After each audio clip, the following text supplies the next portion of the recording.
Hello everyone, আসসালামু আলাইকুম। এখানে আমি মাছ ভেজে নিচ্ছি।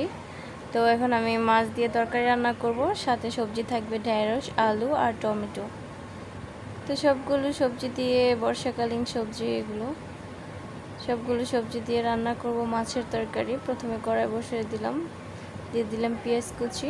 এখন দিয়ে দিব তেল, দিয়ে ভালো করে ভেজে নিব।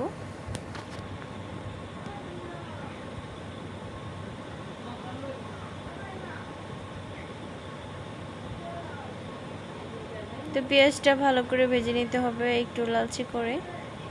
তারপরে কিন্তু আমি পরিমাপ মতো পানি দিয়ে দিব। এই যে পেঁয়াজটা কিন্তু ভাজা হয়ে গিয়েছে, দিয়ে দিচ্ছি পরিমাপ মতো পানি। এখন আমি দিয়ে দিব মশলা। প্রথমে দিয়ে দিচ্ছি লবণ, মরিচের গুঁড়ো, হলুদের গুঁড়ো, ধনিয়ার গুঁড়ো, সবগুলো দিয়ে এখন আমি কষিয়ে নিব।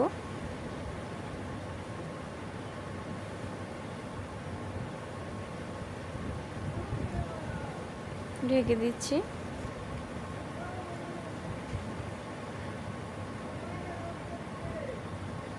তারপরেই তো মশলাতে বলক চলে আসছে, আর এখন আমি সবজি অ্যাড করব এখানে। তো সবজিগুলো দিয়ে দিচ্ছি।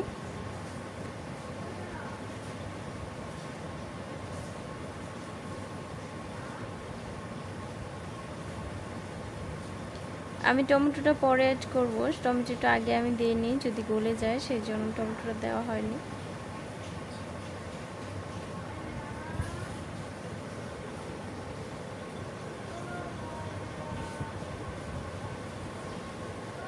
তারপর এখানে আমি একটুখানি ঝোল দিয়ে দিলাম, কষানোর জন্য যতটুকু প্রয়োজন এতটুকু দিয়ে এখন আমি ঢেকে দিব।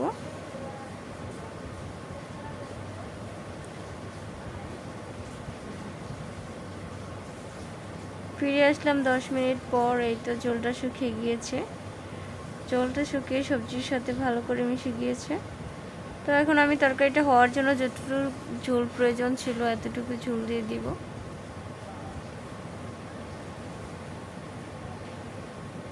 আর একটু মিশিয়ে নেব নেড়ে চেড়ে সবজির সাথে। এখন আমি ঢেকে দিচ্ছি।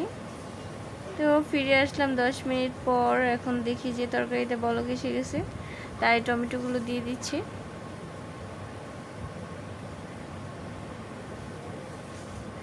এখন দিয়ে দিব ভেজে রাখা মাছগুলো।